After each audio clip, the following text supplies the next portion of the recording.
एक छोटे से घर में रहने वाली एक नन्ही सी बिल्ली हमेशा खिड़की से बाहर की दुनिया को लालायत नजरों से देखा करती थी। उसे लगता था कि घर की दीवारों के बाहर सिर्फ खुशी, आज़ादी और रोमांच ही रोमांच है। एक दिन उसने हिम्मत जुटाई और चुपचाप दरवाजे से बाहर कदम रख दिया। जैसे ही बिल्ली बाहर निकली, उसकी आंखें हैरानी से फैल गईं। सूरज की रोशनी पहले से कहीं ज्यादा तेज थी। हवा में मिट्टी और फूलों की खुशबू घुली हुई थी और आसपास की आवाजें उसे एक नई दुनिया का एहसास दिला रही थीं।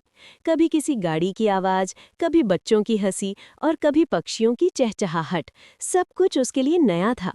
चलते चलते उसे एक पक्षी दिखाई दिया। बिल्ली ने जोश में आकर उसके पीछे दौड़ लगा दी, मगर पक्षी पल भर में ही उड़ गया। बिल्ली थोड़ी शर्मिंदा हुई, फिर मुस्कुरा दी। आगे बढ़ने पर उसे एक कुत्ता मिला।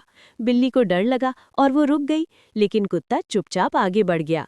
उस पल बिल्ली को एहसास हुआ कि हर चीज उतनी डरावनी नहीं होती जितनी हम समझ लेते हैं। रास्ते में एक छोटा सा पानी का गड्ढा था। बिल्ली ने उसमें अपनी परछाई देखी और चौंक गई। उसे लगा जैसे ये सफर उसकी अपनी पहचान की तलाश भी है। कुछ देर बाद बिल्ली थक गई और वापस घर की ओर लौट आई। घर पहुंचकर उसने सुकून की सांस ली। अब उसे समझ आ गया था कि बाहर की दुनिया सुंदर जरूर है, मगर अपना घर सबसे सुरक्षित और प्यारा होता है। उस दिन बिल्ली ने सीखा कि अनुभव जरूरी है, मगर सीमा में रहकर।